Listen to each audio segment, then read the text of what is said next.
Ma femme a voyagé avec son patron et m'a laissé seul aux soins intensifs après mon accident. 10 jours plus tard, elle est revenue en exigeant que je signe les papiers du divorce. L'hôpital lui a remis le registre des visiteurs et son visage a pâli quand elle a vu qui avait été là chaque nuit. Avant de continuer, abonnez-vous à la chaîne et dites-nous dans les commentaires de quelle ville vous nous regardez. J'ai eu un accident et je me suis réveillé seul aux soins intensifs. Ma femme savait ce qui s'était passé. Ils l'ont appelée, lui ont tout expliqué et pourtant elle m'a dit qu'elle ne pouvait pas annuler son voyage, que c'était trop important, que son patron avait besoin d'elle, que j'allais m'en sortir. 10 jours seul dans cet hôpital. 10 jours à fixer le plafond, à compter les heures, à attendre que quelqu'un qui m'aimait franchisse cette porte. Et personne n'est venu, personne que j'attendais. Au moins, quand Sabina est revenue, elle n'est pas revenue avec des fleurs, elle n'est pas revenue avec de la culpabilité, elle est revenue avec des papiers, avec un dossier soigné.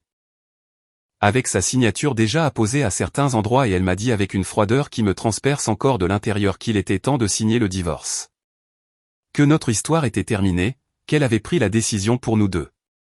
Je n'ai rien dit, j'ai juste appelé Nidia, l'infirmière qui avait été avec moi toutes ces nuits, et je lui ai demandé une faveur. J'ai demandé le registre officiel des visiteurs de ma chambre pour ces 10 jours. Elle l'a apporté, me l'a tendu avec un petit sourire que je ne comprenais pas tout à fait à l'époque, et je l'ai passé à Sabina sans dire un seul mot. Sabina a ouvert le papier, ses yeux l'ont parcouru et son visage a pâli d'une manière que je n'avais jamais vue en 11 ans de mariage.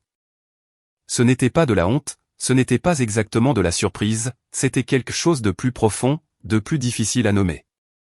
C'était le visage de quelqu'un qui vient de comprendre que pendant son absence, quelqu'un d'autre avait été là chaque nuit sans en manquer une seule. Le même nom répété 10 fois, une fois pour chaque nuit où ma femme a choisi de ne pas être là.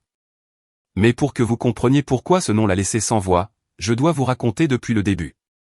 Parce que cette histoire n'a pas commencé dans cet hôpital, elle a commencé bien plus tôt. Elle a commencé le jour où j'ai rencontré Sabina, le jour où j'ai cru avoir trouvé la personne avec qui je voulais tout construire. Et elle a aussi commencé le jour où, pour elle, j'ai claqué la porte au nez de quelqu'un qui ne m'avait jamais laissé tomber. Je m'appelle Raoul. J'ai 44 ans et pendant plus d'une décennie, j'ai vécu convaincu que je faisais tout bien. Je travaille comme comptable indépendant depuis l'âge de 28 ans. Ça a été dur de construire ce que j'ai. Il n'y a pas eu d'héritage, pas d'aide familiale, personne pour m'ouvrir les portes. Ce n'était que moi avec un vieil ordinateur, un petit bureau qui sentait l'humidité, et une discipline qui frôlait parfois l'obsession. Je me levais avant le soleil et j'allais me coucher quand je ne pouvais plus garder les yeux ouverts. Je refusais les sorties, les vacances, les moments de repos que d'autres personnes considéraient comme normaux car j'avais un objectif clair et je n'étais pas prêt à me laisser distraire. Je n'étais pas un homme de beaucoup de mots. Je ne l'ai jamais été. Mes amis d'enfance ont toujours dit que j'étais le genre à résoudre les problèmes en silence, à ne pas demander d'aide, à préférer porter le fardeau seul plutôt que de déranger quelqu'un. Et je suppose que ça a toujours été ma plus grande qualité et en même temps mon pire défaut. Parce qu'il y a des gens dans ce monde qui détectent cette caractéristique de loin, qui voient quelqu'un prêt à porter le fardeau seul et décident presque instinctivement de grimper sur ce dos sans demander. Sabina était l'une de ces personnes, bien qu'il m'ait fallu 11 ans pour le comprendre. Je l'ai rencontrée lors d'un dîner d'affaires. Elle avait 30 ans avec un sourire qui remplissait n'importe quelle pièce et une façon de vous regarder qui vous faisait sentir comme la seule personne importante au monde. Je suis tombé amoureux vite, trop vite comme je le comprendrai plus tard, mais à ce moment-là, je n'ai vu aucun signe. J'ai vu une femme confiante, intelligente avec ses propres ambitions, et j'ai pensé que c'était exactement ce que je voulais à mes côtés. Ce que je n'ai pas vu, ou ce que je ne voulais pas voir, c'était que derrière cette confiance, il y avait quelque chose de plus froid, quelque chose de calculé, une façon de se lier aux gens qui avaient plus à voir avec ce qu'ils pouvaient lui offrir qu'avec ce qu'elle était prête à donner. Nous nous sommes mariés 18 mois après notre rencontre. Ce fut un mariage simple parce que je ne croyais pas aux dépenses inutiles, et parce qu'à cette époque, je consolidais encore mon portefeuille de clients. Nous avons dépensé environ 4 000 $ au total, et je me souviens que Sabina a passé des semaines à me dire « Nous méritons quelque chose de plus grand, quelque chose de plus mémorable ». Mais je lui ai expliqué que je préférais investir cet argent dans notre avenir, dans notre propre appartement, dans la stabilité. Elle a accepté, ou du moins il semblait que oui. Et ainsi notre vie ensemble a commencé avec elle acceptant des choses qu'elle n'acceptait pas vraiment, et moi croyant que nous construisions quelque chose de vrai, quelque chose de solide, quelque chose qu'aucune tempête ne pourrait détruire. Dans les premières années, le mariage a fonctionné d'une manière que j'ai interprétée comme un équilibre. Je travaillais, je générais des revenus, je payais les factures, j'organisais les finances. Sabina travaillait aussi dans un cabinet de conseil, où elle a évolué avec le temps, et cela me semblait très bien. J'aimais qu'elle ait ses propres objectifs. Ce que j'ai mis du temps à remarquer, c'est que ces objectifs étaient toujours au-dessus de tout le reste, au-dessus des plans que nous faisions ensemble, au-dessus des engagements que nous avions pris, souvent au-dessus de moi. Il y avait des nuits où je rentrais épuisé après avoir conclu un projet important, et où je trouvais une cuisine vide, sans un mot, sans un message. Il y a eu des anniversaires qui sont passés presque inaperçus parce qu'elle avait un dîner de travail. Il y a eu des conversations que j'ai essayé d'avoir sur notre avenir, sur si nous voulions des enfants, sur où nous voulions être dans 10 ans, qu'elle détournait avec une habileté que je confondais alors avec du pragmatisme, mais qui était en fait du désintérêt. Je justifiais tout. J'étais doué pour justifier. Je me disais que les mariages passent par des étapes, que le travail nous absorbait tous les deux, que lorsque les choses se tasseraient, nous aurions plus de temps l'un pour l'autre. Et j'ai continué. J'ai continué à travailler, j'ai continué à construire, j'ai continué à croire que ce que nous avions valait la peine d'être défendu. Jusqu'à un mardi matin, alors que je conduisais pour une réunion que je ne pouvais pas manquer, tout a changé en moins de 3 secondes. L'impact a été si soudain que je n'ai même pas eu le temps de comprendre ce qui se passait. Une seconde, je regardais le feu vert, calculant mentalement combien de temps il me faudrait pour arriver à la réunion, et la suivante, il y a eu un bruit brutal, métallique, assourdissant, et mon corps a été projeté sur le côté avec une violence que je n'avais jamais connue de ma vie. L'airbag s'est déployé, le verre s'est brisé, et puis le silence. Je ne sais pas combien de temps j'ai été inconscient. Ils disent que ça a duré plusieurs minutes.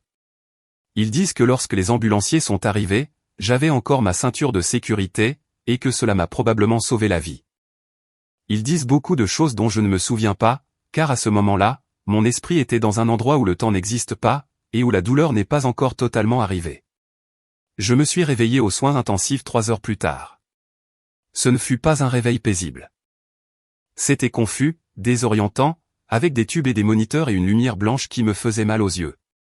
J'ai essayé de bouger, et la douleur m'a arrêté immédiatement. Des côtes fracturées, m'expliquerait le médecin plus tard.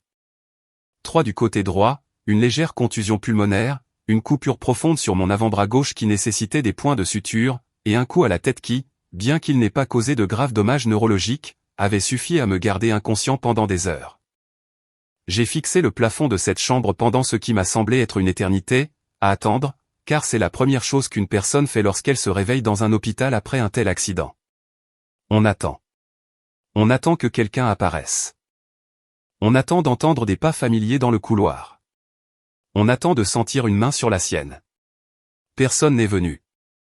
Nydia est entrée pour vérifier mes signes vitaux avec cette efficacité silencieuse qu'ont les infirmières qui font ça depuis des années. Et je lui ai demandé à voix basse, la gorge encore sèche, si quelqu'un m'avait demandé. Elle m'a regardé un instant avant de répondre. Juste un instant, mais je l'ai remarqué. Elle m'a dit que oui, qu'ils avaient contacté ma femme, qu'elle était au courant de ce qui s'était passé. Et puis elle a ajusté quelque chose sur le moniteur et a quitté la chambre sans rien dire d'autre. Sa pose disait tout. Sabina a appelé cet après-midi-là. Ce fut un appel court. Elle m'a demandé comment j'allais. Je lui ai dit que j'allais mal, que j'avais mal en respirant, que les médecins parlaient d'au moins 10 jours d'hospitalisation selon mes progrès. Il y a eu un silence à l'autre bout du fil, et puis elle m'a dit quelque chose qu'il m'a fallu plusieurs jours pour assimiler complètement. Elle m'a dit qu'elle était vraiment désolée, qu'elle était heureuse que je sois en vie, mais que le voyage était le lendemain, et qu'elle ne pouvait tout simplement pas l'annuler. Que c'était une présentation importante, que Dario, son patron, comptait sur elle, que l'hôtel était déjà payé, que les clients étaient déjà confirmés. Que annuler à ce moment-là serait une erreur professionnelle qu'elle ne pouvait pas se permettre. Je n'ai pas répondu tout de suite. Je crois qu'une partie de moi s'attendait à ce qu'elle entende ce qu'elle venait de dire et se rétracte, qu'elle dise que c'était une blague, ou qu'elle avait parlé sans réfléchir. Mais il n'y a pas eu de rétractation. Il y a eu un autre silence, et puis de nouveau sa voix, un peu plus douce cette fois, me disant que j'allais bien récupérer, que le médecin savait ce qu'il faisait, que dès son retour elle serait avec moi. Je lui ai dit que c'était d'accord, que je comprenais. J'ai raccroché le téléphone et j'ai de nouveau fixé le plafond. Ce n'était pas d'accord, et je ne comprenais rien. Ce que j'ai compris à ce moment-là, avec cette douleur dans la poitrine qui ne venait pas seulement des côtes, c'est qu'il y avait quelque chose de brisé dans mon mariage que j'avais ignoré depuis trop longtemps. Que le niveau de froideur nécessaire pour dire à son mari, qui vient de se réveiller aux soins intensifs, qu'on ne peut pas annuler un voyage d'affaires, n'apparaît pas du jour au lendemain. Cette froideur se construit. Elle s'accumule. Elle s'installe lentement dans une relation quand l'une des deux personnes cesse de voir l'autre comme une priorité et commence à la voir comme un simple élément supplémentaire du paysage quotidien. Je faisais partie du paysage de Sabina depuis des années sans m'en rendre compte. Le premier jour a été le plus dur, non pas à cause de la douleur physique, bien qu'elle ait été considérable, mais à cause du silence, de l'absence, des heures qui passaient. Et les seules personnes qui entraient dans ma chambre étaient Nidia ou l'un des médecins ou un aide-soignant qui apportait le plateau repas. J'ai appelé 2 personnes ce jour-là, un collègue avec qui je travaillais de temps en temps pour le prévenir que je devais reporter un projet, et mon médecin traitant pour qu'il ait les détails de l'accident. Je n'ai appelé personne d'autre parce que, pour être honnête, il n'y avait pas beaucoup de gens à appeler. Les années de mariage avec Sabina avaient réduit mon cercle social si progressivement que je l'avais à peine remarqué. Il y avait des amis que j'avais cessé de voir parce qu'elle ne les aimait pas.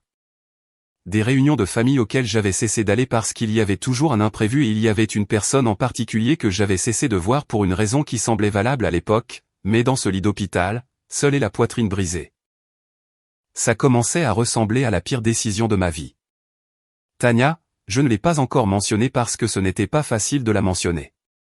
6 ans ensemble. 6 ans qui, à cette époque de ma vie, représentaient tout ce que je pensais que l'amour pouvait être. Nous nous étions rencontrés quand j'avais 22 ans. Nous étions jeunes et nous avions cette façon de nous aimer qui n'existe que quand on ne sait pas encore vraiment qui on est, mais qu'on est convaincu que cette personne fait partie de ce qu'on veut devenir. Nous avons rompu quand j'ai rencontré Sabina. Ou plus exactement, nous avons rompu quand Sabina a clairement indiqué que notre relation ne pourrait pas avancer si je restais en contact avec mon ex. Elle l'a présenté avec des arguments qui me semblaient raisonnables à l'époque, que c'était inconfortable, que ce n'était pas sain, que si je l'aimais vraiment, je n'avais pas besoin de maintenir des liens avec quelqu'un du passé. J'y ai réfléchi. J'ai hésité plus que je n'aurais dû, et à la fin, j'ai cédé. J'ai écrit à Tania un court message lui expliquant qu'il valait mieux ne plus avoir de contact. Elle n'a pas répondu et je suis passé à autre chose en me disant que j'avais pris la bonne décision. Pendant des années, je n'y ai pas beaucoup pensé. La vie avec Sabina a rempli l'espace, le travail a rempli le reste, et les souvenirs de Tania ont été classés quelque part où je m'autorisais rarement à aller. Mais cette nuit-là, dans cette chambre d'hôpital, avec la douleur sourde dans mes côtes et le téléphone silencieux sur la table de nuit, son souvenir est apparu de lui-même sans que je l'appelle. De la façon dont apparaissent les choses que vous gardez non résolues pendant trop longtemps. Je me demandais où elle était, ce qu'était devenu sa vie, si elle s'était mariée, si elle était heureuse. Si elle avait jamais pensé à moi avec le même mélange d'affection et de tristesse avec lequel je pensais à elle dans les rares moments que je m'accordais. Je n'avais de réponse à aucune de ces questions. Ce que j'avais, c'était une chambre vide, une femme qui avait choisi un voyage d'affaires plutôt que son mari hospitalisé, et un nom que je ne connaissais pas encore, mais qui s'écrivait à ce moment précis pour la première fois dans le registre des visiteurs de l'hôpital. Bien que je ne le saurais que bien plus tard. Les jours à l'hôpital ont une texture différente du temps normal. Ils ne s'écoulent pas de la même manière. Ils s'étirent au petit matin quand la douleur vous empêche de dormir, et ils se compressent au moment où votre corps cède enfin et vous entraîne dans un sommeil lourd et sans rêve. J'ai appris à mesurer le temps par les visites de Nidia, par les changements de service, par la lumière qui entrait différemment par la fenêtre selon l'heure de la journée. Et j'ai aussi appris à vivre avec une solitude qui au début me mettait profondément mal à l'aise, et qui au fil des jours est devenu quelque chose de plus familier, presque tolérable, comme un compagnon que vous n'avez pas choisi. Mais que vous finissez par accepter car vous n'avez pas d'autre option. Le deuxième jour fut similaire au premier. De brefs appels avec Sabina qui ne disait rien de vrai. Des questions médicales auxquelles on répondait avec des termes que j'essayais de comprendre, et ce sentiment constant d'attendre quelque chose qui ne venait pas. Ce fut Nidia qui, sans le vouloir, a changé quelque chose ce deuxième jour. Elle est entrée pour vérifier mes signes vitaux vers 22 heures, quand le couloir était déjà plus calme et que la plupart des patients de cet étage dormaient ou essayaient de le faire.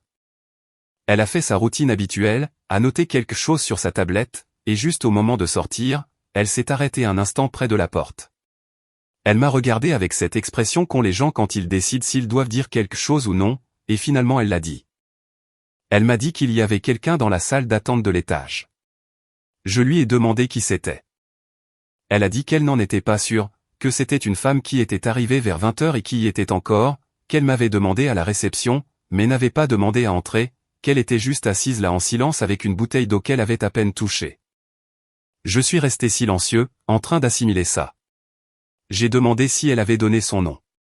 Nydia a hésité une seconde et m'a dit que oui, qu'elle avait donné son nom pour le registre comme l'exige le protocole de l'hôpital, mais qu'elle n'avait rien dit d'autre. Et avant que je puisse demander quel était ce nom, elle m'a dit doucement qu'il se faisait tard, que j'avais besoin de me reposer, et elle a quitté la chambre. Je n'ai pas bien dormi cette nuit-là, pas seulement à cause de la douleur, qui était encore considérable chaque fois que j'essayais de changer de position, mais à cause de cette information que Nydia m'avait lâchée aussi naturellement que quelqu'un qui parle de la pluie et du beau temps. Une femme dans la salle d'attente qui avait demandé de mes nouvelles, mais n'avait pas demandé à entrer. J'ai essayé de faire une liste mentale de qui cela pouvait être. Cette liste n'était pas longue. Une cliente, peut-être, bien que je ne voyais pas qui aurait ce niveau d'inquiétude personnelle.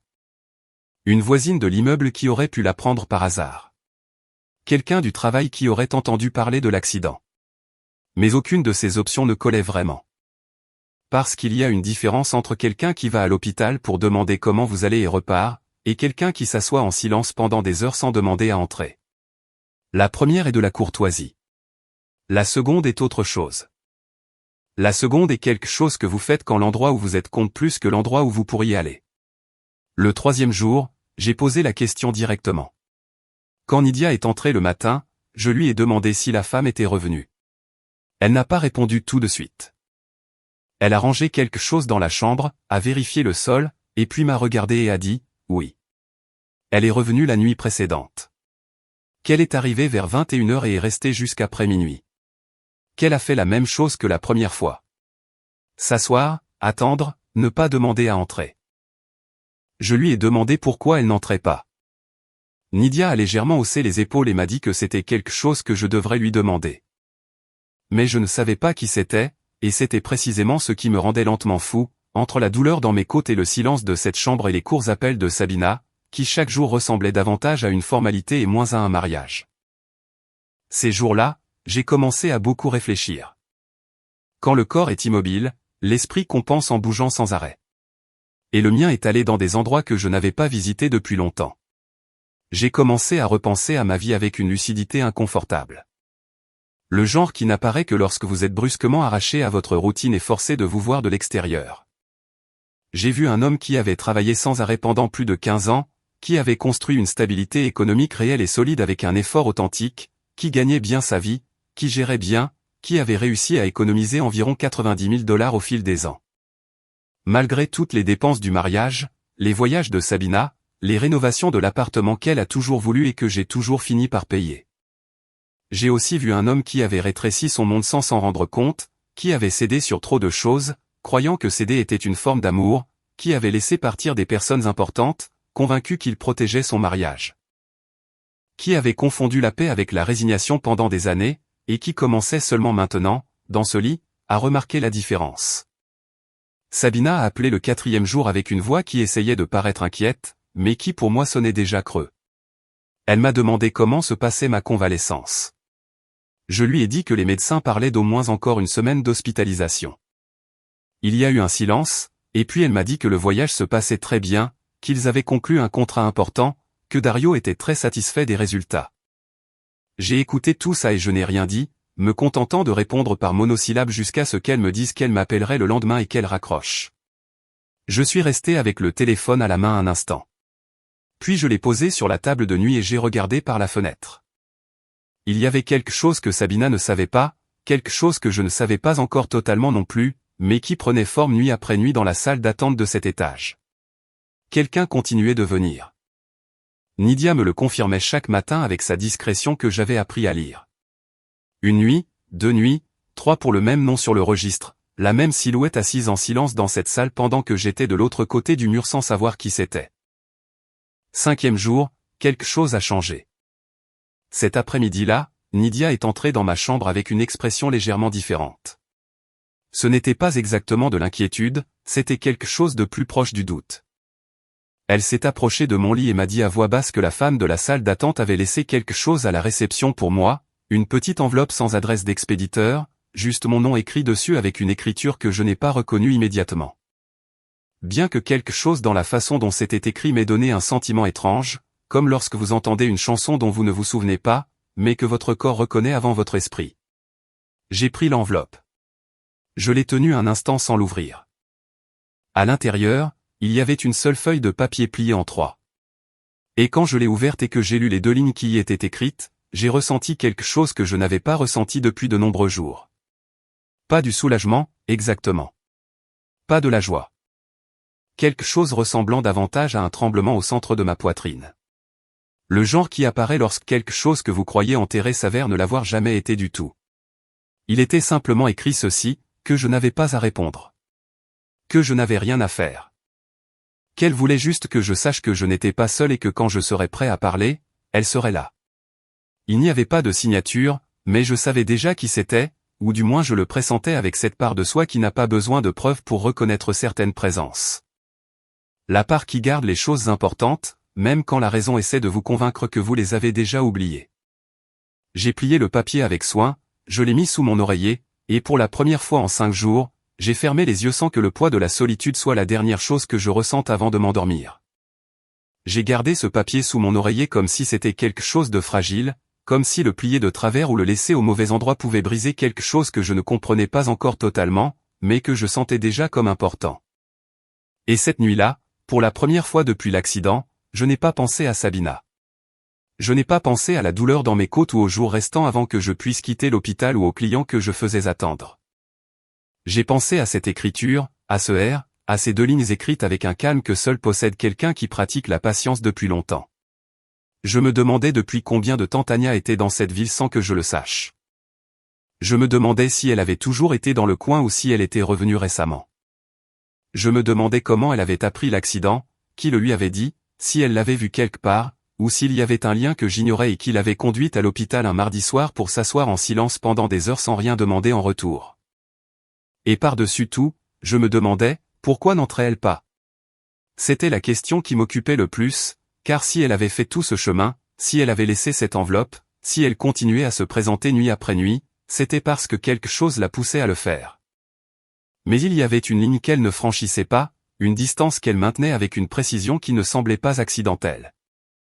Et je n'arrivais pas à comprendre si cette distance était par respect, par peur, ou par quelque chose qui avait à voir avec moi et les décisions que j'avais prises des années plus tôt. Le 6e jour, j'ai demandé une faveur à Nydia. Je lui ai demandé de dire à la femme, si elle revenait ce soir-là, qu'elle pouvait entrer, que je voulais la voir. Nydia m'a regardé un instant avec cette expression bien à elle qui ne disait rien, mais sous-entendait tout. Et elle a hoché la tête sans poser de questions. Elle était douée pour ça, pour faire les choses sans en faire un événement. Cet après-midi-là, l'attente fut différente. Ce n'était plus l'attente passive des jours précédents, cette attente qui ressemble plus à de la résignation qu'à de l'espoir. C'était une attente active, tendue, avec mon attention concentrée sur chaque bruit dans le couloir, sur chaque paire de pas qui s'approchait et s'éloignait sans s'arrêter à ma porte. 20 heures sont passées, 21 heures sont passées. Le couloir est devenu plus calme à mesure que la nuit avançait, et j'ai commencé à penser que peut-être elle ne viendrait pas cette nuit-là, que peut-être le fait que j'ai demandé à la voir avait changé quelque chose. Avait rompu l'équilibre de cette présence silencieuse qui restait exactement là où elle pouvait veiller sans compromettre. Mais ensuite j'ai entendu des pas qui se sont arrêtés, et la porte s'est ouverte. Tania est entrée lentement avec cette façon de bouger qu'elle avait, calme, mais pas lente, comme quelqu'un qui sait exactement où il met les pieds. Ses cheveux étaient plus courts que dans mes souvenirs. Elle avait une fine ride près des yeux qui n'y était pas avant, et elle avait aussi cette façon de regarder que j'avais mise de côté sans m'en rendre compte pendant toutes ces années. Directe et douce à la fois, comme si elle pouvait vraiment vous voir sans que cela vous mette mal à l'aise. Elle s'est tenue un instant près de la porte, et je ne savais pas quoi dire. Après tout ce temps, après cette semaine de questions et de nuits avec l'enveloppe sous mon oreiller, quand je l'ai enfin eue devant moi, je ne trouvais aucun des mots que j'avais répétés. C'est elle qui a parlé la première. Elle m'a dit qu'elle était heureuse que je sois en vie, sans drame, sans larmes, sans le poids de tout ce que nous ne nous étions pas dit pendant des années. Juste ça, avec une simplicité qui m'a désarmé plus que n'importe quel long discours. Je lui ai dit que je ne savais pas qu'elle était encore en ville. Elle m'a dit qu'elle l'avait toujours été, qu'elle n'était jamais partie. Il y a eu un silence entre nous qui n'était pas gênant. C'était l'un de ces silences qui n'existent qu'entre des personnes qui se sont un jour vraiment connues, où le silence est une absence, mais une forme différente de communication. Je lui ai demandé comment elle avait appris l'accident. Elle m'a dit qu'elle l'avait vu dans un groupe de quartier où je vivais, que quelqu'un avait publié quelque chose sur l'accident sur l'avenue, qu'elle avait vu mon nom, et que sans trop réfléchir, elle était venue. Elle m'a dit qu'elle ne savait pas si c'était la bonne chose à faire, qu'elle avait beaucoup hésité avant d'entrer cette première nuit, qu'elle avait été sur le point de partir à plusieurs reprises, mais que quelque chose ne la laissait pas bouger de cette salle d'attente. Je lui ai demandé pourquoi elle n'avait pas demandé à entrer avant. Elle est restée silencieuse un instant, et puis elle m'a dit quelque chose que je n'oublierai jamais. Elle a dit que ce n'était pas sa place, que j'avais une vie, une femme, et qu'elle ne voulait pas apparaître d'une manière qui compliquerait quoi que ce soit. Qu'elle voulait juste savoir que j'allais bien, que si j'avais eu quelqu'un à mes côtés, elle serait partie en paix sans que je ne le sache jamais. Cette dernière partie m'a frappé d'une manière à laquelle je ne m'attendais pas. Si j'avais eu quelqu'un à mes côtés, mais je n'en avais pas et nous le savions tous les deux. Je lui ai demandé comment allait sa vie. Elle a dit que c'était bien, qu'elle travaillait dans le design graphique, qu'elle avait son propre petit studio, qu'elle s'en sortait raisonnablement bien. Elle m'a dit qu'elle ne s'était pas mariée. Elle l'a dit sans insister, sans avoir l'intention que cela ressemble à quoi que ce soit, mais ça ressemblait à quelque chose quand même. Ou peut-être que c'était moi qui en faisais quelque chose parce que j'en avais besoin. Nous avons parlé pendant près d'1 heure. Nous n'avons pas parlé de ce qui s'était passé entre nous. Nous n'avons pas parlé de Sabina ni de la façon dont les choses s'étaient terminées. Nous avons parlé de choses plus petites, de la ville, du travail, d'un livre que nous avions tous les deux lu à des moments différents, et qu'il s'est avéré que nous avions aimé pour des raisons complètement différentes. Et dans cette conversation sur de petites choses, il y avait quelque chose d'immense qu'aucun de nous n'a nommé, mais que nous ressentions tous les deux. La familiarité, cette chose étrange et irremplaçable qui ne peut pas être fabriquée, qui existe ou non, et qui avec Tania avait toujours existé avec un naturel que je n'avais jamais retrouvé avec personne d'autre. Quand elle est partie vers minuit, elle m'a dit qu'elle reviendrait si je le voulais. J'ai dit oui, je le voulais. Et ainsi les jours ont passé. Tania apparaissait chaque nuit, restait 1 heure, parfois plus. Nous parlions, ou parfois nous ne parlions pas beaucoup, et nous partagions simplement cet espace sans avoir besoin de le remplir de mots.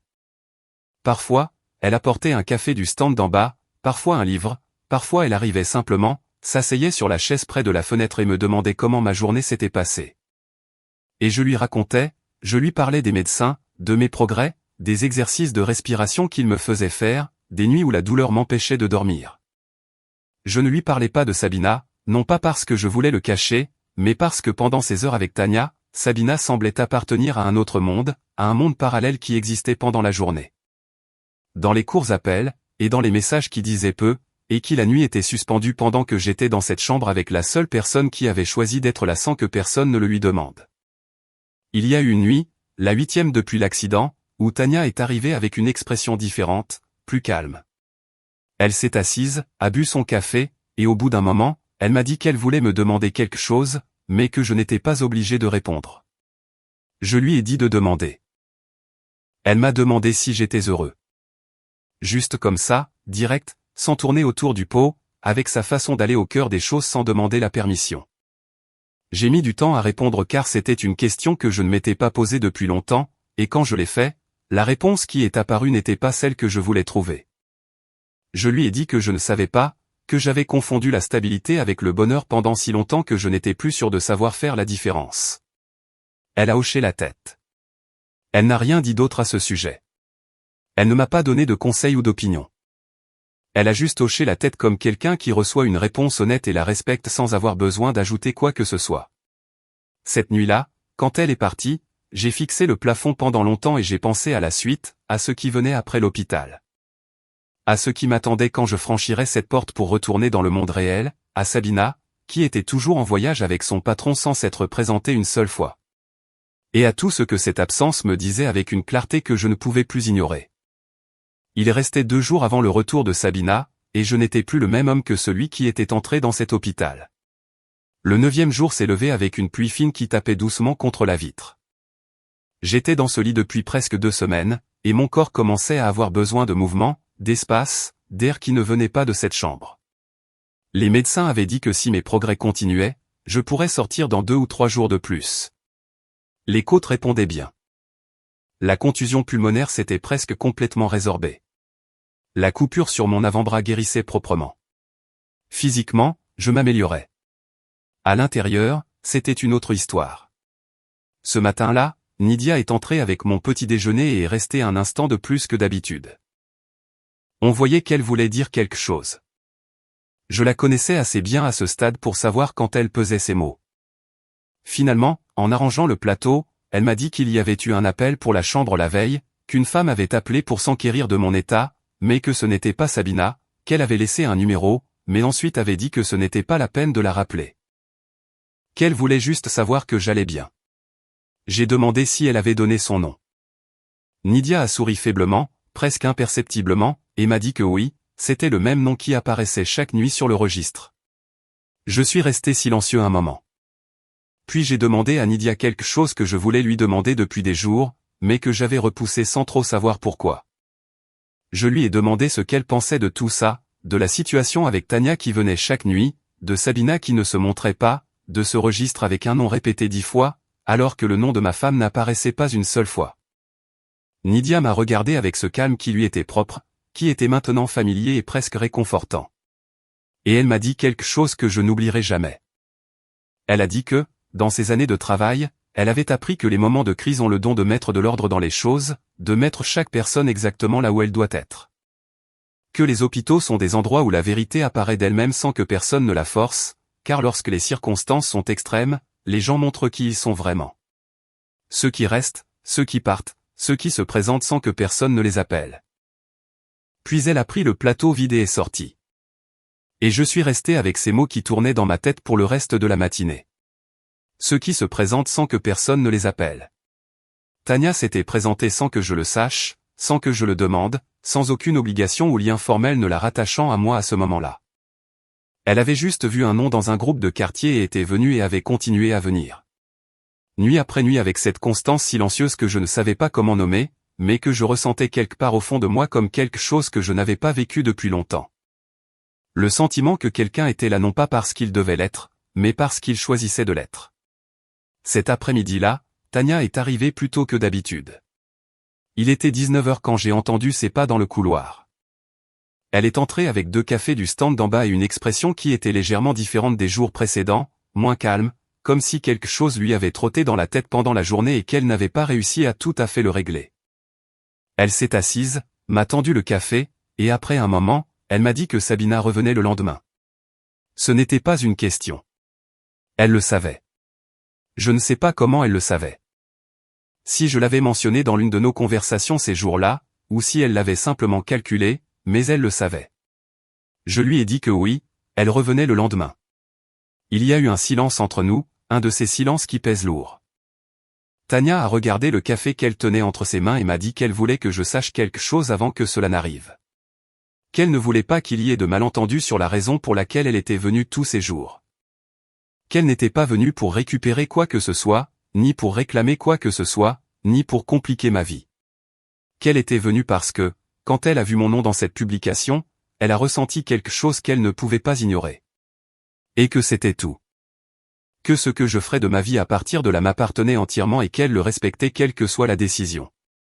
Je l'ai écouté jusqu'à la fin et puis je lui ai dit quelque chose que je retenais moi aussi depuis des jours sans savoir comment le sortir. Je lui ai dit que ce qu'elle m'avait donné pendant ces 10 jours avait été plus que ce que ma femme m'avait donné ces dernières années. Je lui ai dit que je ne disais pas ça pour la blesser ou pour la faire se sentir responsable de quoi que ce soit. Je le disais parce que c'était vrai et parce que la seule personne à qui je devais cette honnêteté à ce moment-là, c'était elle. Tania n'a pas répondu tout de suite. Elle a regardé par la fenêtre un instant et puis elle m'a regardé et m'a dit que parfois les crises ne nous brisent pas. Elle nous montre juste les fissures qui étaient déjà là. Que l'accident n'avait pas créé le problème. Il l'avait juste mis en lumière. Nous avons parlé pendant près de 2 heures cette nuit-là. Nous avons parlé de choses dont nous n'avions parlé lors d'aucune des nuits précédentes. Nous avons parlé de la façon dont les choses s'étaient terminées entre nous il y a des années. Elle m'a dit que lorsque je lui avais envoyé ce message lui demandant de ne plus me contacter, la première chose qu'elle avait ressentie était de la colère, une colère nette et directe. Mais qu'avec le temps, la colère s'était transformée en quelque chose ressemblant davantage à de la tristesse et que la tristesse, au fil des ans, était devenue une sorte de résignation tranquille. Qu'elle avait reconstruit sa vie. Qu'elle avait appris à être bien seule. Qu'elle n'avait pas attendu ou délibérément conservé quoi que ce soit. Mais que lorsqu'elle avait vu mon nom cette nuit-là dans cette publication, quelque chose qu'elle pensait régler s'était déplacé d'une manière qu'elle ne pouvait pas contrôler. Je lui ai demandé si elle m'avait pardonné de lui avoir envoyé ce message. Elle m'a regardé un instant et m'a dit oui, il y a longtemps. Qu'elle avait compris que j'étais une jeune personne. Que j'avais pris une mauvaise décision en croyant que c'était la bonne. Que ça ne faisait pas de moi une mauvaise personne. Ça faisait simplement de moi un être humain. Cette réponse m'a plus touché que je ne m'y attendais. Parce que je n'étais pas sûr de m'être encore pardonné. Et d'entendre qu'elle l'avait fait avec tant de simplicité, sans condition ni reproche, c'était comme me libérer de quelque chose que je portais depuis si longtemps que je n'en remarquais plus le poids jusqu'à ce que je le laisse tomber. Quand Tania est partie cette nuit-là, je suis resté là à penser à ce qui allait arriver le lendemain. Sabina revenait et je ne savais pas exactement ce qui se passerait à son arrivée. Je ne savais pas quelle serait son attitude. Ce qu'elle dirait. Comment elle essaierait de présenter ces 10 jours d'absence. Mais ce que je savais, avec une clarté que je n'avais pas avant l'accident, c'était que je n'étais plus disposé à prétendre que tout allait bien. Je n'étais plus capable de prendre ce qu'elle me donnait, de le mettre dans un tiroir interne, et de continuer comme si le mariage était quelque chose qui pouvait être soutenu par la seule volonté et l'habitude. Je me suis endormi cette nuit-là en pensant à ça, et j'ai mieux dormi que toutes les nuits précédentes. Le lendemain matin, le médecin est venu pour l'examen habituel. Il m'a dit que les résultats étaient bons, que si je continuais comme ça, je pourrais sortir dans 48 heures. Il a expliqué les soins dont j'aurais besoin à la maison, les médicaments, les restrictions physiques pour les semaines à venir. J'ai écouté attentivement et j'ai pris des notes sur mon téléphone car ma tête à ce moment-là était aussi ailleurs. Vers midi, j'ai reçu un message de Sabina. Il disait que le vol atterrissait cet après-midi-là, qu'elle passerait d'abord à l'appartement pour déposer ses bagages, puis qu'elle viendrait à l'hôpital. Je l'ai lu 2 fois, j'ai rangé le téléphone et je me suis installé pour attendre. Elle est arrivée à 16h30.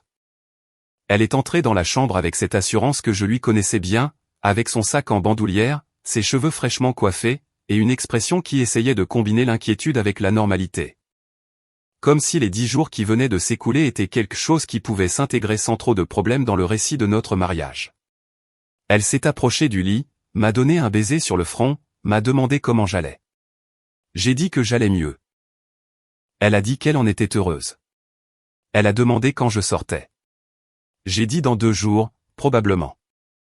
Tout cela s'est passé en moins de 3 minutes avec l'efficacité de 2 personnes qui ont appris à communiquer à la surface sans jamais toucher ce qu'il y a en dessous. Puis elle s'est assise sur la chaise près du lit, la même chaise où Tania s'était assise chaque nuit, et elle a croisé les jambes, et m'a regardé avec une expression qu'il m'a fallu une seconde pour déchiffrer. Ce n'était pas de la culpabilité. Ce n'était pas un véritable soulagement. C'était quelque chose de plus proche de la détermination, comme quelqu'un qui a répété une conversation pendant le vol et qui est prêt à la voir. Elle m'a dit qu'elle devait me parler de quelque chose d'important. Je lui ai dit d'y aller. Elle a ouvert son sac, en a sorti un dossier, l'a posé sur la table de nuit d'un geste qui se voulait désinvolte, mais qui était tout sauf ça. Et elle m'a dit qu'elle avait beaucoup réfléchi pendant le voyage, que notre relation ne fonctionnait plus depuis un moment, que nous le savions tous les deux, même si aucun de nous ne l'avait dit à voix haute, qu'elle avait pris la décision d'être honnête. Et qu'elle croyait que la meilleure chose pour nous deux était de nous séparer. J'ai regardé le dossier. Je lui ai demandé ce que c'était. Elle a dit que c'était les papiers du divorce, qu'elle les avait préparés avant le voyage, qu'elle avait déjà un avocat, qu'elle avait divisé les biens d'une manière qu'elle considérait équitable, qu'elle avait juste besoin de ma signature à quelques endroits pour pouvoir avancer. Je l'ai regardé pendant un long moment. Je l'ai regardé d'une manière dont je ne l'avais probablement pas regardé depuis des années, sans la couche de l'habitude, sans le filtre de la cohabitation, sans cette volonté automatique de céder que j'avais développée sans m'en rendre compte au cours de ces 11 années. Je l'ai regardé de la façon dont on regarde quelqu'un quand on a enfin décidé de voir ce qui a toujours été là.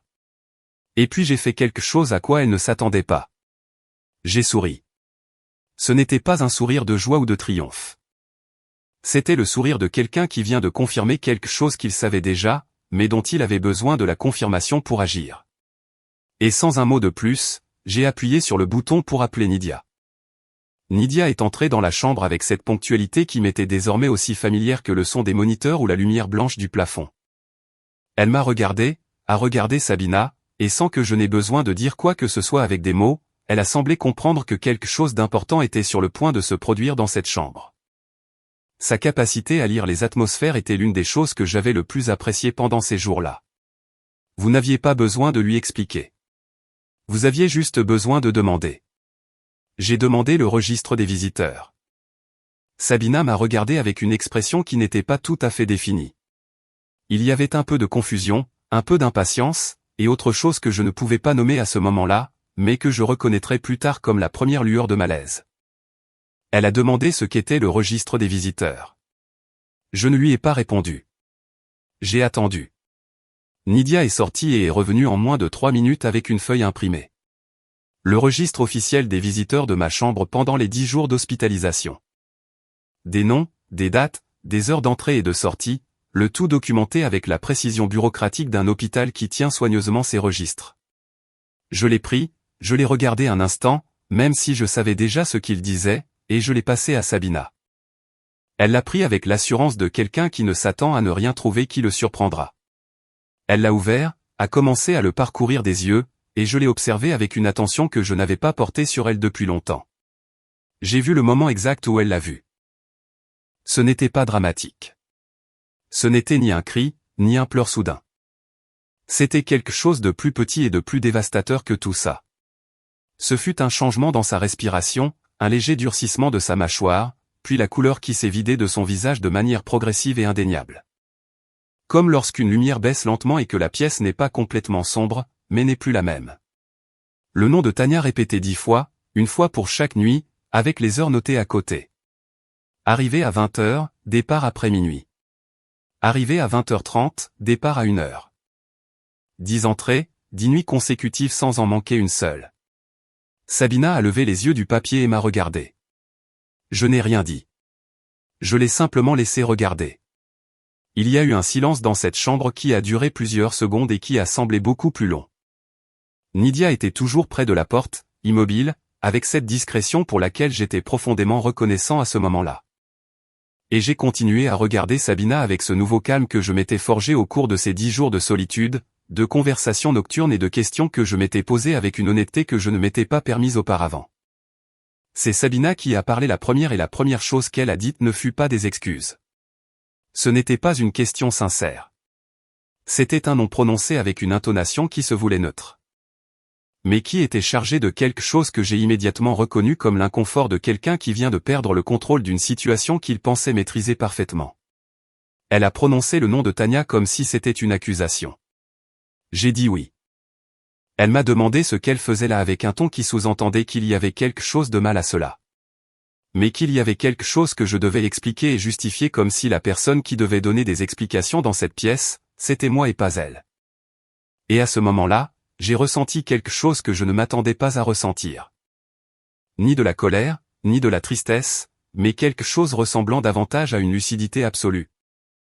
Celle qui vient lorsque toutes les pièces de quelque chose que vous ne compreniez pas s'emboîtent soudainement et que le tableau complet apparaît devant vous avec une netteté que vous ne pouvez plus ignorer. Je lui ai dit avec un calme qui m'a moi-même surpris que Tania était venue chaque nuit parce qu'elle avait vu la nouvelle de l'accident et avait choisi d'être là sans que personne ne le lui demande, sans aucune obligation, sans aucun avantage, simplement parce qu'elle avait choisi d'être là. Sabina m'a fixé. Je lui ai dit de regarder à nouveau le registre, de compter le nombre de fois où le nom de Tania apparaissait, 10. Et ensuite de me dire combien de fois le sien apparaissait. Elle n'a pas répondu parce la réponse était 0. Son nom n'apparaissait pas une seule fois sur ce registre. Pas une seule visite, pas une seule apparition. 10 jours pendant lesquels son mari était hospitalisé avec des côtes fracturées et une contusion pulmonaire, et elle n'avait pas trouvé un seul moment pour se présenter physiquement à cet hôpital. Je lui ai dit ça avec le même calme, sans élever la voix, sans le tremblement que j'aurais eu si cette conversation avait eu lieu avant l'accident, avant ces 10 jours qui m'avaient changé d'une manière que j'étais encore en train de comprendre. Sabina a posé le papier, l'a laissé sur la table de nuit à côté du dossier avec les papiers du divorce qu'elle avait elle-même apportés, et son expression a changé. La détermination avec laquelle elle était entrée dans cette chambre 40 minutes plus tôt s'était transformée en quelque chose de plus difficile à maintenir. Ce n'était pas encore de la culpabilité. C'était plutôt la perplexité de quelqu'un qui était arrivé avec un scénario préparé et qui découvrait que la pièce était complètement différente de celle qu'elle attendait. Elle m'a dit qu'elle ne comprenait pas ce qui se passait, qu'elle était venue pour avoir une conversation d'adulte sur son mariage, et que je transformais ça en quelque chose que ça n'était pas. Je lui ai demandé en quoi je le transformais. Elle m'a dit que j'exagérais son absence, que le voyage était pour le travail, qu'elle avait des engagements professionnels qu'elle ne pouvait pas ignorer, que je le savais parfaitement quand nous nous étions mariés, que sa carrière était importante pour elle. Je l'ai écoutée. Je l'ai laissé terminer. Et puis je lui ai dit quelque chose à quoi je pensais depuis plusieurs jours, et qui, à ce moment-là, est sorti avec une précision que je n'avais pas planifiée, mais qui semblait complètement réelle. Je lui ai dit que je n'avais jamais remis en question sa carrière, que pendant 11 ans j'avais soutenu chaque décision professionnelle qu'elle avait prise, que j'avais payé pour des cours, des voyages d'affaires, des dîners d'affaires, des vêtements pour des présentations importantes. Que j'avais réorganisé mon propre emploi du temps plus de fois que je ne pouvais compter pour m'adapter au sien, que j'avais été flexible, compréhensif, patient, et que jamais, à aucun moment, je ne lui avais demandé de choisir entre son travail et moi. Que ce n'était pas un choix entre le travail et le mariage, que c'était quelque chose de différent.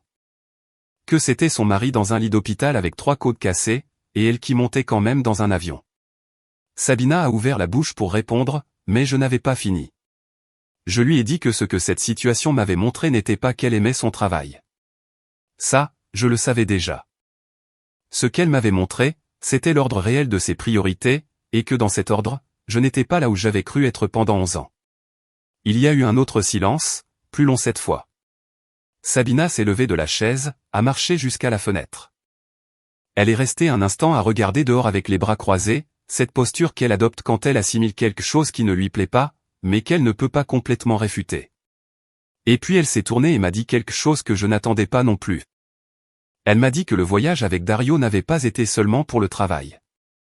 Elle l'a dit sans drame, avec cette froideur qui était sienne, que je confondais parfois avec de la force, et que je reconnais maintenant comme quelque chose de plus proche de l'indifférence. Elle l'a dit comme quelqu'un qui lâche quelque chose qu'il porte depuis un moment et qu'il ne veut plus porter. Non pas parce qu'il se sent coupable, mais parce qu'il n'est plus nécessaire de le cacher. Je l'ai regardé. Je n'ai rien dit pendant un moment, et puis je lui ai dit que je le savais. Ce n'était pas tout à fait vrai. Je m'en étais douté. Il y avait eu des signes depuis des mois que j'avais rangés dans ce tiroir interne où je gardais les choses que je ne voulais pas voir complètement. Les messages qu'elle éteignait rapidement quand je m'approchais, les nuits où elle rentrait tard avec une énergie différente. Les conversations à propos de Dario qui avaient toujours un ton légèrement différent de celui qu'on utilise pour parler d'un patron. Je l'avais remarqué et j'avais choisi de ne pas le voir, parce que parfois, il est plus facile de ne pas voir que d'affronter ce qu'implique le fait de voir. Mais dans ce lit d'hôpital, après 10 jours de solitude et de conversations honnêtes, d'un registre de visiteurs qui disait tout ce que j'avais besoin de savoir, il n'y avait plus de place pour choisir de ne pas voir. Sabina m'a demandé ce qui allait se passer maintenant. Je lui ai dit que j'allais prendre le temps dont j'avais besoin pour récupérer, que lorsque je sortirais et que je serais en état de m'asseoir avec un avocat, j'allais examiner ce dossier qu'elle avait apporté, que je n'allais rien signer sous la pression ou depuis un lit d'hôpital. Que si elle voulait un divorce, elle l'aurait, mais à mes conditions et avec mon propre avocat examinant chaque ligne de ce qu'elle avait préparé. Son expression a légèrement changé. Je lui ai aussi dit que l'appartement était à mon nom, que les économies que nous avions accumulées pendant le mariage, environ 90 000, étaient sur un compte que je gérais, et que pas un seul dollar ne bougerait tant qu'il n'y aurait pas un accord légal clair et révisé. Que si elle avait un avocat, j'allais en avoir un aussi. Et que si elle pensait que j'allais signer ce qu'elle avait préparé juste parce que j'étais dans un lit avec un corps brisé et le moral au plus bas, elle avait très mal calculé. Sabina m'a regardé avec une expression qui mêlait la surprise à quelque chose qui ressemblait à de la reconnaissance. Comme si elle voyait pour la première fois une version de moi qu'elle ne s'attendait pas à trouver. Et peut-être que c'était le cas, parce que le Raoul qui était entré dans cet hôpital 10 jours plus tôt aurait probablement signé, aurait cédé, aurait cherché un moyen de lui faciliter les choses, même si cela compliquait tout pour lui. Il était doué pour ça, trop doué. Mais ce Raoul-là avait passé 10 nuits seul à fixer le plafond. Il avait reçu une enveloppe avec 2 lignes écrites par quelqu'un qui n'avait aucune obligation d'être là. Il avait eu des conversations qui l'avaient forcé à se voir honnêtement. Et il avait appris de la manière la plus inconfortable possible la différence entre quelqu'un qui est dans votre vie parce que ça l'arrange et quelqu'un qui se présente dans votre pire moment sans que personne ne le lui demande. Il n'était plus le même. Et Sabina, me regardant de l'autre côté de la pièce, le comprenait en temps réel. Elle a pris le dossier sur la table de nuit, l'a mis dans son sac sans rien dire.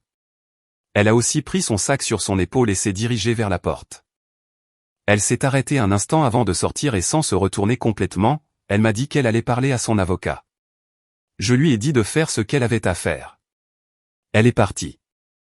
La porte s'est fermée avec un bruit doux et je me suis retrouvé seul dans cette chambre qui, pendant 10 jours, avait été mon monde entier, seul, mais d'une manière complètement différente de la façon dont j'avais été seul tous ces jours précédents. Sans le poids d'attendre quelqu'un qui n'allait pas arriver. Sans cette tension sourde de quelqu'un qui attend un appel qui ne vient jamais vraiment. Nydia, qui était restée près de la porte pendant toute la conversation avec sa discrétion caractéristique, s'est approchée du lit. Elle m'a demandé si j'allais bien. J'ai dit oui et c'était vrai. Ensuite, j'ai demandé si elle pouvait me faire une faveur. Si elle pouvait prévenir la réception qu'il y avait une personne autorisée à me rendre visite ce soir-là. Une personne dont elle connaissait déjà le nom par cœur car elle l'avait vu répéter 10 fois sur ce registre qui était toujours sur la table de nuit. Nydia a souri. Un petit sourire sincère. Le genre qui n'a pas besoin de mots pour dire tout ce qu'il a à dire. Et elle est allée les prévenir. Cette nuit-là, Tania est arrivée à 20h15, quelques minutes plus tôt que d'habitude. Comme si quelque chose lui avait dit que cette nuit était différente des précédentes. Elle est entrée dans la chambre avec les 2 cafés habituels et s'est arrêtée une seconde en me voyant. Je n'avais encore rien dit, mais il y avait quelque chose dans mon expression qu'elle a lu immédiatement. Avec cette capacité bien à elle de lire ce qui n'est pas dit. Et elle a posé les cafés sur la table de nuit et s'est assise sur la chaise sans poser de questions. Je lui ai laissé le temps. J'ai bu mon café lentement et puis je lui ai tout raconté. Je lui ai dit que Sabina était venue cet après-midi-là. Je lui ai parlé des papiers du divorce. Du dossier préparé à l'avance. De l'aveu à propos de Dario. Dit avec cette froideur qui résonnait encore quelque part dans ma poitrine. Je lui ai dit que je lui avais montré le registre des visiteurs. Je lui ai parlé de son visage quand elle a vu le nom répété 10 fois, et je lui ai dit ce que je lui avais dit avant qu'elle ne parte. Tania a tout écouté sans m'interrompre, avec cette attention totale qu'ont les personnes qui savent vraiment écouter. Pas celles qui attendent leur tour pour parler, mais celles qui sont vraiment présentes dans chaque mot qu'elles reçoivent. Quand j'ai fini de parler, elle est restée silencieuse un moment. Elle a regardé le café qu'elle tenait entre ses mains, puis elle a levé les yeux et m'a demandé comment j'allais. Elle ne m'a pas demandé ce que j'allais faire. Elle ne m'a pas demandé ce que tout cela signifiait pour nous. Elle m'a demandé comment j'allais, et cette différence, cette façon de mettre la priorité exactement là où elle devait être, m'en a dit plus sur elle à cette seconde-là que de nombreuses longues conversations. Je lui ai dit que j'allais bien, que j'étais plus calme que je ne m'y serais attendu, qu'il y avait quelque chose d'étrange à se sentir mal, et en même temps à se sentir en paix, comme si 2 choses opposées pouvaient exister en même temps sans s'annuler l'une l'autre. Elle a hoché la tête. Elle m'a dit que c'était logique, que parfois la douleur et le soulagement arrivent ensemble car ils viennent du même endroit, que lorsqu'une chose qui n'allait pas se termine, le corps ne sait pas exactement comment la classer, s'il faut en faire le deuil ou la laisser partir. Nous sommes restés silencieux pendant un moment. Ce n'était pas un silence gênant. Ça ne l'était jamais avec elle.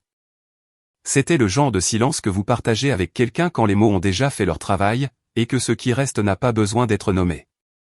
C'est elle qui a parlé la première. Cette fois, elle m'a dit qu'elle voulait être honnête avec moi à propos de quelque chose, que pendant ces 10 jours, elle avait essayé de maintenir une distance claire, qu'elle était venue parce qu'elle se souciait sincèrement de moi. Et parce qu'elle n'aurait pas pu faire autrement en voyant mon nom dans cette publication. Mais qu'elle avait fait très attention à ne franchir aucune ligne, à ne pas transformer sa présence en ce qu'elle n'était pas censée être alors que j'étais encore le mari de quelqu'un d'autre. Je lui ai dit que je le savais, que j'avais remarqué que la distance qu'elle avait gardée était l'une des choses que j'avais le plus appréciée dans sa façon d'être là.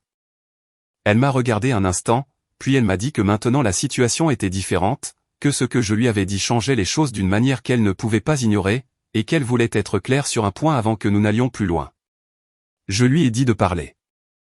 Elle m'a dit qu'elle ne voulait pas être un refuge, qu'elle ne voulait pas être la personne vers qui je me tournais parce que mon mariage s'était effondré et que j'avais besoin de quelque chose pour remplir cet espace. Que s'il y avait quelque chose entre nous, et elle croyait qu'il y avait quelque chose, cela devait venir d'un endroit sain. D'un choix authentique, pas d'un besoin, d'une douleur ou de la proximité circonstancielle de ces journées étranges dans un hôpital. Je l'ai écoutée jusqu'au bout, et puis je lui ai dit que je comprenais exactement ce qu'elle disait et qu'elle avait raison. Je lui ai dit que ce que je ressentais à ce moment-là était réel, mais que c'était aussi nouveau dans le sens où c'était la première fois depuis longtemps que je m'autorisais à le ressentir sans le recouvrir d'autre chose. Que j'avais besoin de temps pour assimiler tout ce qui s'était passé. Pour récupérer physiquement, pour régler le problème juridique avec Sabina, pour redevenir une personne entière avant de pouvoir offrir quelque chose à quelqu'un d'autre. Tania m'a regardé avec cette expression qui était à la fois douce et totalement ferme et m'a dit que c'était exactement ce qu'elle voulait entendre. Qu'elle ne cherchait pas à précipiter les choses. Qu'elle avait attendu des années sans le vouloir, et qu'elle pouvait attendre consciemment aussi longtemps qu'il le faudrait si ce qu'elle attendait en valait la peine. Je lui ai demandé si elle pensait que ça en valait la peine. Elle a souri. Un petit sourire sincère, le genre qui n'est pas fabriqué. Elle m'a dit que c'était la première question avec une réponse évidente que je lui posais de tous ces jours. Elle est restée jusqu'après minuit cette nuit-là. Nous avons parlé de différentes choses, de ses projets de design, d'un voyage que j'avais reporté pendant des années parce qu'il y avait toujours quelque chose de plus urgent, de musique que nous avions tous deux écoutée à des époques différentes. Mais qu'il s'est avéré que nous aimions pour des raisons similaires. Nous avons parlé avec la légèreté de deux personnes qui ont lâché quelque chose de lourd et peuvent mieux respirer maintenant qu'elles l'ont lâché. Quand elle est partie, elle a dit à demain avec un naturel qui m'a fait sourire alors qu'elle avait déjà fermé la porte. Les 2 jours suivants furent différents de tout ce que j'avais vécu pendant cette hospitalisation. Le médecin a confirmé ma sortie pour le lendemain. Les côtes répondaient toujours bien. La contusion s'était complètement résorbée. Le corps était prêt à sortir, même si je savais que la véritable convalescence se poursuivrait pendant des semaines. J'ai appelé l'avocat ce jour-là. Un collègue m'avait recommandé quelqu'un de confiance il y a quelque temps pour une question de contrat et j'avais gardé le contact sans savoir que je m'en servirais pour ça. Je l'ai appelé, je lui ai expliqué la situation dans les grandes lignes, et nous avons convenu de nous rencontrer dès ma sortie. Il m'a dit de ne rien signer avant de lui avoir parlé. Je lui ai dit que j'avais déjà décidé ça. J'ai aussi appelé la banque.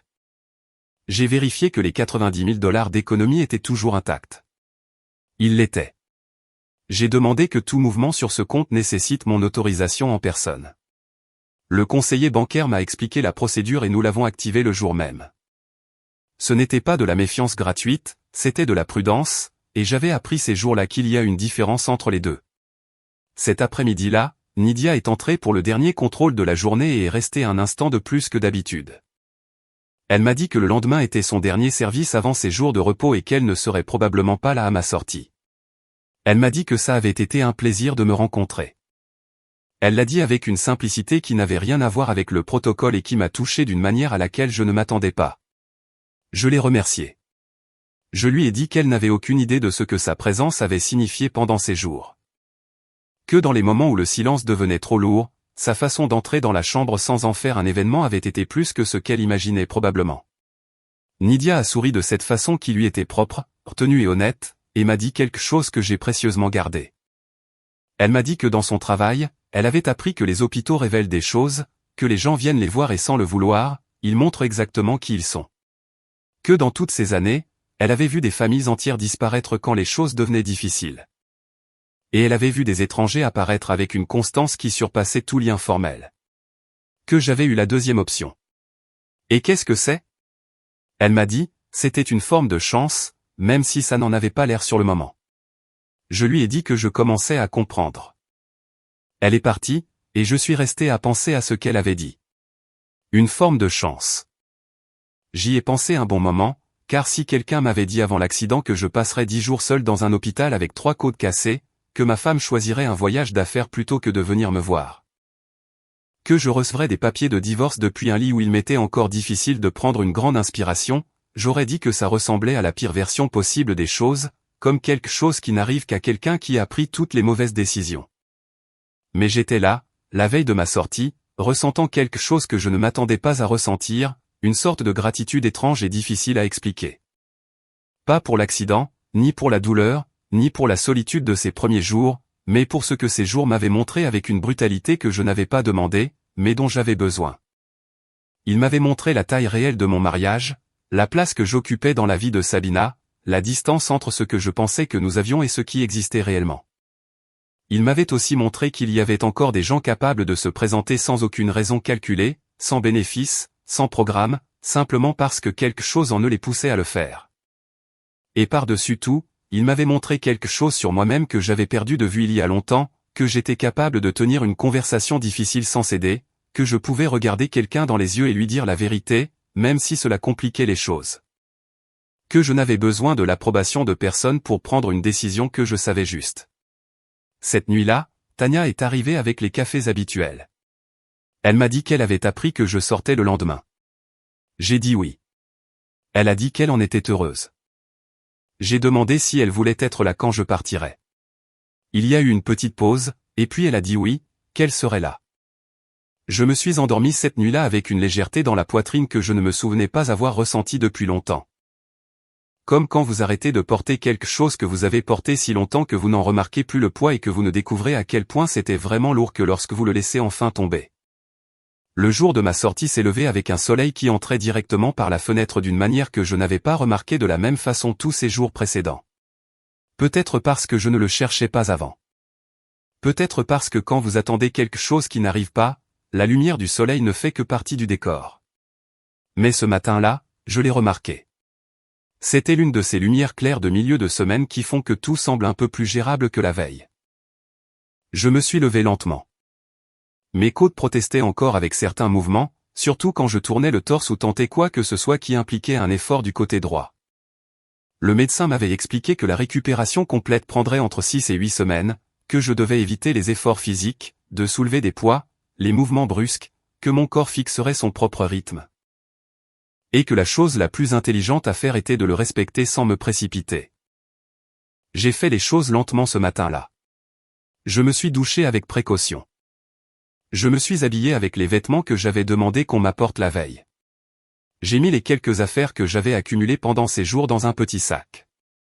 J'ai gardé l'enveloppe de Tania dans la poche intérieure de ma veste. Je ne sais pas exactement pourquoi je l'ai fait. Ce n'était pas un objet de valeur ou quelque chose dont j'avais besoin de conserver physiquement, mais quelque chose en moi voulait l'avoir près de moi ce jour-là. De la même façon qu'on garde quelque chose qui a marqué un avant et un après, même si de l'extérieur ça semble insignifiant. L'infirmière de l'équipe du matin, qui n'était pas Nidia, m'a apporté les papiers de sortie et m'a expliqué les soins post-hospitalisation avec une sorte d'efficacité. J'ai signé là où je devais le faire. J'ai reçu les ordonnances pour les médicaments et les instructions écrites pour les semaines suivantes. Tout était très ordonné, très clair, très différent de la confusion de ce premier jour où je m'étais réveillé sans vraiment savoir où j'étais ni la gravité de ce qui s'était passé. J'ai attendu dans la chambre qu'ils viennent me confirmer que tout était en ordre administrativement. Et pendant que j'attendais, j'ai regardé cette chambre une dernière fois avec une attention que je ne lui avais pas accordée auparavant. La chaise près de la fenêtre où Tania s'était assise chaque nuit, le moniteur qui était déjà éteint, la table de nuit où les papiers du divorce de Sabina avaient été avant qu'elle ne les reprenne et ne parte. Le plafond que j'avais fixé pendant tant d'heures que j'aurais pu le dessiner de mémoire n'était qu'une chambre. Des murs blancs, une lumière fluorescente, l'odeur de désinfectant.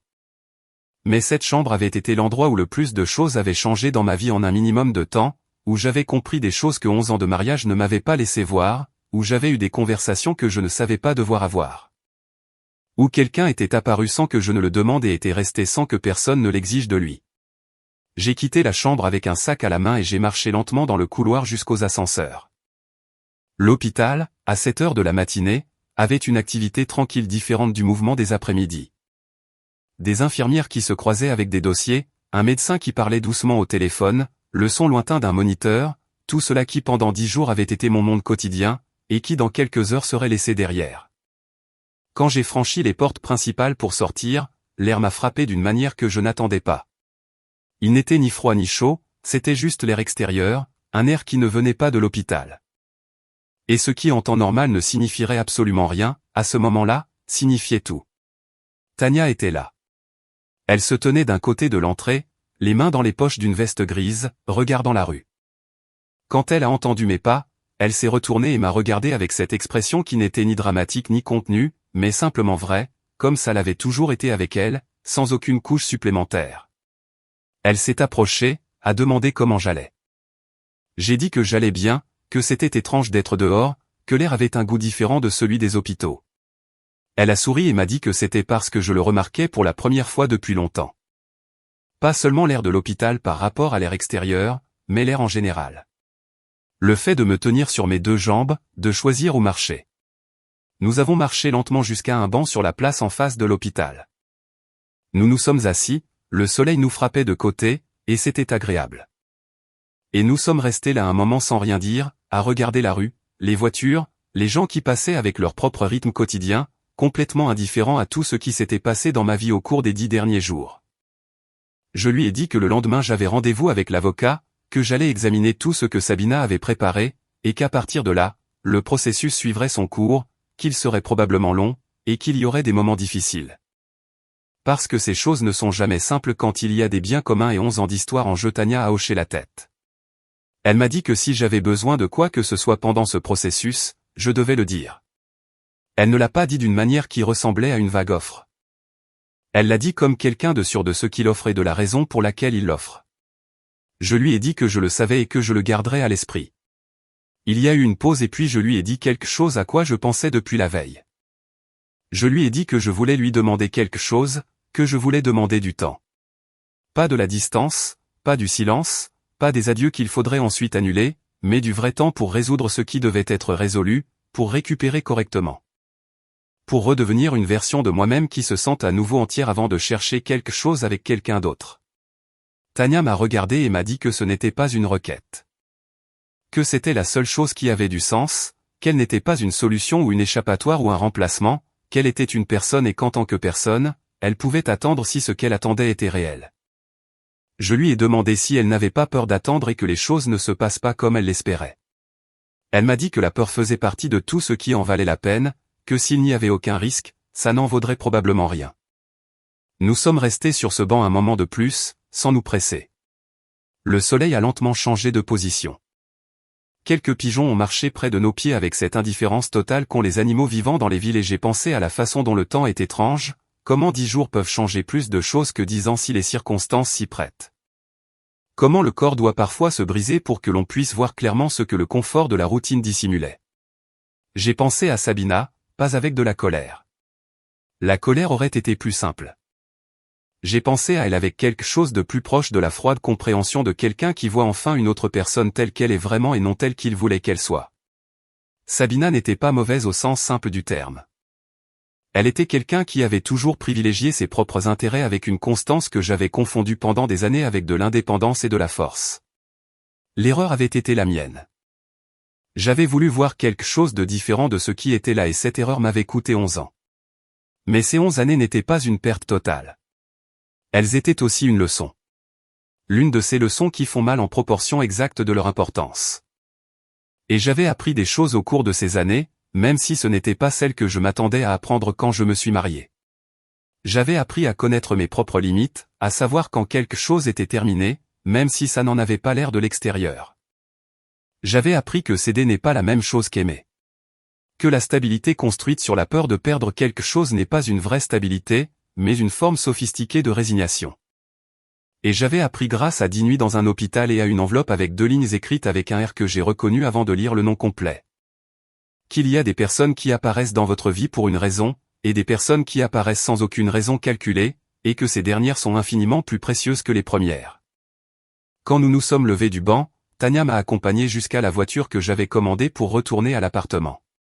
Avant que je monte, elle m'a dit de prendre soin de moi, de prendre mes médicaments, de ne pas essayer de forcer mon corps avant qu'il ne soit prêt. J'ai dit oui à tout. Puis je lui ai dit que je l'appellerais. Elle m'a dit qu'elle savait que je le ferais. Et il y avait quelque chose dans sa façon de le dire, sans aucun doute, sans l'excès de confiance qui ressemble à une pause, mais avec cette certitude tranquille de quelqu'un qui sait tout simplement, qui m'a fait sourire en fermant la porte de la voiture. Le trajet jusqu'à l'appartement fut court. J'ai regardé par la fenêtre tout le long du trajet. Les rues, les gens, les commerces ouverts, la normalité absolue du monde extérieur, qui avait continué à fonctionner exactement pareil pendant ces 10 jours où mon propre monde avait été complètement réorganisé de l'intérieur. Je suis arrivé à l'appartement, j'ai ouvert la porte, je suis entré. Sabina n'était pas là. Il n'y avait aucun signe qu'elle ait été là récemment. Tout était à la même place que d'habitude. La même cuisine, le même salon, les mêmes photos sur les murs que nous avions choisis ensemble à une époque qui semblait maintenant appartenir à une autre vie. Je me suis assis sur le canapé, j'ai laissé le sac par terre, et je suis resté immobile un instant dans ce silence de l'appartement qui était complètement différent du silence de l'hôpital. Pas meilleur ou pire, juste différent. Le silence d'un endroit que je reconnaissais, mais qui ne semblait plus tout à fait le mien de la même manière qu'avant. Demain, l'avocat viendrait. Demain, le processus visant à défaire 11 ans de manière légale et ordonnée commencerait. Demain, il y aurait des papiers, des conversations, des décisions concrètes à prendre, mais cet après-midi-là, sur ce canapé, j'avais juste besoin de rester immobile un instant, de respirer, de remarquer que l'air avait un goût différent là-dedans aussi. Que quelque chose avait changé qui ne pouvait pas être vu, mais qui pouvait être ressenti dans chaque recoin de cet espace. J'ai sorti l'enveloppe de la poche intérieure de ma veste, je l'ai ouverte, j'ai lu les 2 lignes une fois de plus, les mêmes mots que toujours, que je n'avais pas à répondre, que je n'avais rien à faire, qu'elle voulait juste que je sache que je n'étais pas seul. Je l'ai plié soigneusement, je l'ai rangé à nouveau, et pour la première fois depuis longtemps, j'ai senti que c'était vrai. Les semaines qui ont suivi ma sortie étaient d'une nature étrange que je ne suis pas sûr d'avoir les mots exacts pour décrire. C'était comme vivre dans 2 temps à la fois. D'un côté, il y avait la récupération physique, lente, disciplinée, avec ses horaires de médicaments, ses exercices de respiration, et ces nuits où mon corps se souvenait encore du choc avec une insistance qui ne demandait pas la permission. D'un autre côté, il y avait tout le reste. Le processus juridique, les conversations avec l'avocat, les décisions qui devaient être prises une par une avec une clarté que j'exigeais de moi-même de maintenir, même si c'était parfois épuisant. L'avocat a examiné chaque page de ce que Sabina avait préparé. Il m'a expliqué avec patience et précision tout ce que je devais comprendre. Le partage des biens qu'elle avait proposé l'avantageait sur plusieurs points importants. L'appartement qui était à mon nom apparaissait dans ses papiers au sein d'un accord qui impliquait des compensations qui ne reflétaient pas la valeur réelle de ce que j'avais apporté pendant 11 ans. Les économies étaient également touchées d'une manière qui nécessitait une révision. Mon avocat a préparé une contre-proposition. Ce fut un processus qui a pris plusieurs semaines. Il y a eu des allers-retours, des messages par l'intermédiaire des avocats, des moments où Sabina a essayé d'accélérer les choses avec une urgence que je n'interprétais plus comme de l'impatience, mais comme un besoin. Le besoin de résoudre les choses rapidement pour pouvoir avancer dans une vie qu'elle avait clairement commencé à construire sans moi bien avant que je ne le sache. Je n'ai pas cédé sur les points importants. L'appartement est resté à moi. Les économies ont été divisées équitablement en tenant compte des contributions réelles de chacun de nous pendant le mariage, ce qui signifiait que la majorité correspondait à ce que j'avais généré. Sabina a obtenu ce qui lui revenait dans les limites de ce qui était juste, ni plus ni moins. Et j'ai appris dans ce processus quelque chose que j'aurais dû apprendre plus tôt, que défendre ce qui vous appartient n'est pas de la radinerie, c'est simplement ne pas donner ce que vous avez construit avec des années de travail à quelqu'un qui a décidé de partir selon ses propres conditions. Il y a eu un moment, vers la fin de la procédure légale, où Sabina m'a appelé directement sans prévenir, sans passer par les avocats. J'ai répondu parce que j'avais décidé de ne me cacher de rien. J'ai répondu et je l'ai écoutée. Elle m'a dit qu'elle pensait que nous avions atteint un point où nous pouvions être des adultes et résoudre les choses sans tant de bureaucratie. Que si j'étais plus flexible sur certains points, nous pourrions en finir plus vite et nous pourrions tous les deux passer à autre chose. Je lui ai dit que je passais déjà à autre chose, que le rythme de la procédure n'était pas déterminé par mon manque de flexibilité, mais par le besoin de faire les choses correctement. Que si elle voulait parler, elle devrait parler à mon avocat. Et que si ce qu'elle voulait, c'était que je cède sur des points qui m'appartenaient légitimement juste pour accélérer son calendrier, cet appel n'allait pas produire le résultat qu'elle espérait. Il y a eu un silence à l'autre bout, puis elle a raccroché. Ça ne m'a procuré aucune satisfaction particulière. Ce ne fut pas un moment de triomphe. Ce fut simplement la conclusion naturelle de quelque chose qui aurait dû être conclu bien plus tôt. Et qui, à cause de ma propre incapacité à voir les choses clairement, était resté ouvert plus longtemps que nécessaire. Pendant ces semaines, Tania et moi nous sommes vus à plusieurs reprises sans nous presser, sans l'intensité de ces nuits à l'hôpital, avec le calme de deux personnes qui savent qu'elles ont le temps et n'ont pas besoin de se dépêcher pour confirmer ce qu'elles savent déjà. Nous avons pris un café dans un endroit près de son studio. Nous avons marché un après-midi dans un parc que nous connaissions tous les deux d'époques différentes. Nous avons parlé de travail, de projets, de choses du quotidien qui, dans sa bouche, avaient une texture différente des conversations du quotidien avec n'importe qui d'autre. Nous n'avons pas parlé de nous directement pendant ces premières semaines. Ce n'était pas nécessaire. Il y avait quelque chose entre nous qui n'avait pas besoin d'être nommé pour exister. Un courant calme et constant qui n'exigeait pas d'être officiellement déclaré pour être réel. Et cette tranquillité, cette absence d'urgence, était en soi quelque chose de complètement nouveau pour moi.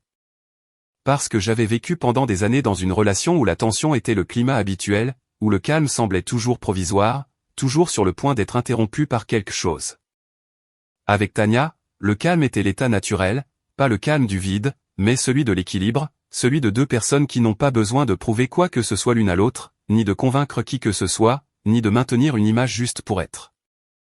Et dans ce simple fait d'être, il y avait plus de contenu réel que dans des années de cohabitation forcée avec quelqu'un avec qui je n'avais jamais pu baisser complètement ma garde.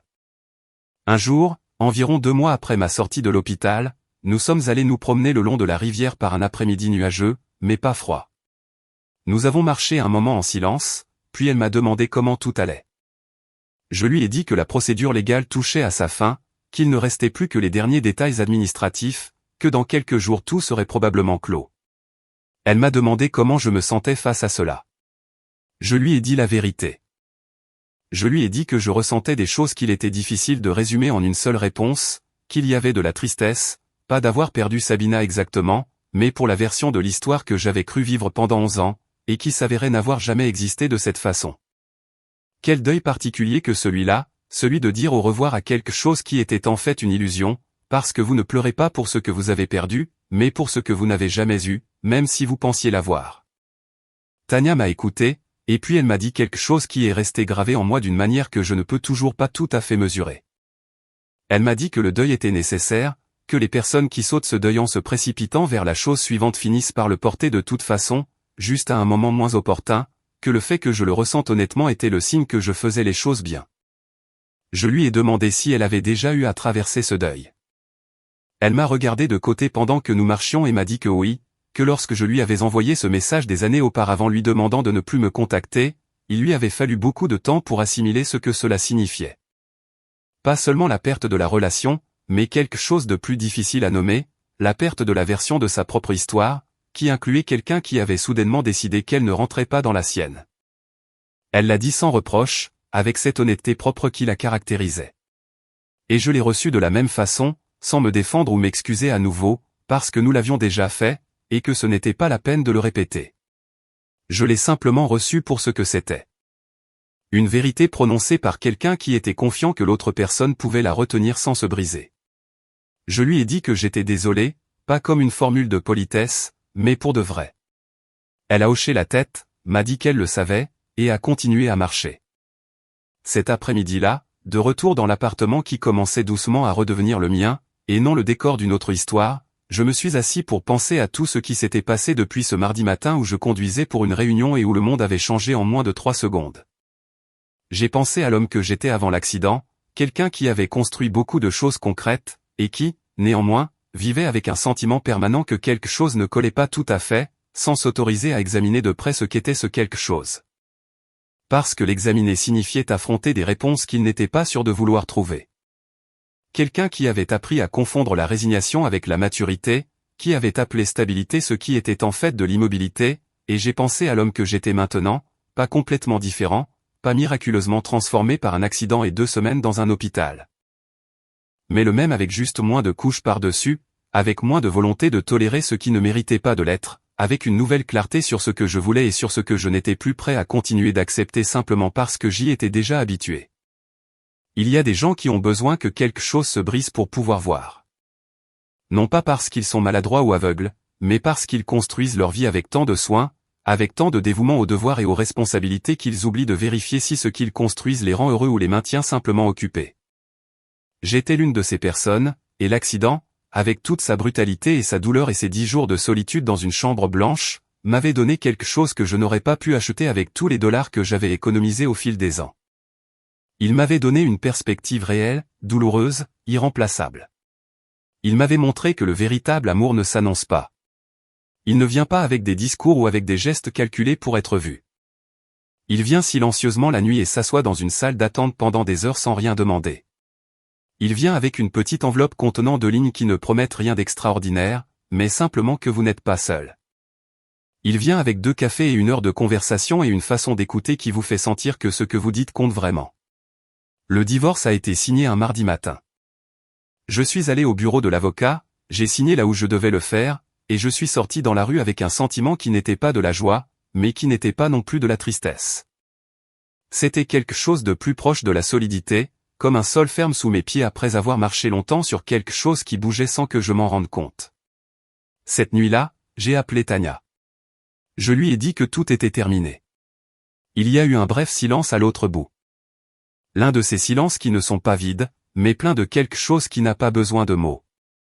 Et alors qu'elle me demandait comment j'allais, je lui ai dit que j'allais bien, vraiment bien, et je lui ai demandé si elle voulait dîner avec moi cette semaine-là. Elle a dit oui sans hésitation, avec ce naturel qui était le sien, qui était la chose la plus précieuse que je connaissais. J'ai raccroché le téléphone et je suis resté immobile un instant dans l'appartement. Le même silence que d'habitude, mais différent, plus léger, comme une pièce dont les fenêtres sont restées fermées pendant longtemps et dont quelqu'un en ouvre enfin une pour laisser entrer l'air. Il fut un temps où je croyais qu'être responsable signifiait supporter les choses, que l'amour était une forme de résistance, que rester même quand ça faisait mal était une vertu. J'ai mis trop de temps à comprendre que rester dans un endroit qui vous diminue n'est pas de la bravoure. C'est de la peur déguisée en engagement. Je ne blâme personne pour cette erreur. Je l'ai commise moi-même, les yeux ouverts et l'esprit disposé à voir ce que je voulais voir. Mais les erreurs que vous commettez consciemment, même si ce n'est que partiellement, sont aussi celles que vous pouvez laisser partir avec plus de clarté quand vous les voyez enfin pour ce qu'elles sont. J'ai appris ces jours-là que la vraie loyauté ne se déclare pas. Elle se démontre dans les nuits que personne ne voit, dans les salles d'attente vides à minuit, dans les enveloppes non signées qui arrivent quand on en a le plus besoin et qu'on s'y attend le moins. Chez les personnes qui se présentent sans que personne ne les appelle et qui restent sans que personne ne le leur demande. C'est ce que je retiens de tout cela. Pas la colère, pas le divorce, pas les papiers signés, ni les économies protégées, ni les droits défendus. Je garde la certitude qu'il y a des gens comme ça dans le monde, et que si vous êtes assez chanceux ou malchanceux pour les voir en action au bon moment, vous ne pourrez plus jamais vous contenter de moins. Je ne me contenterai plus jamais de moins.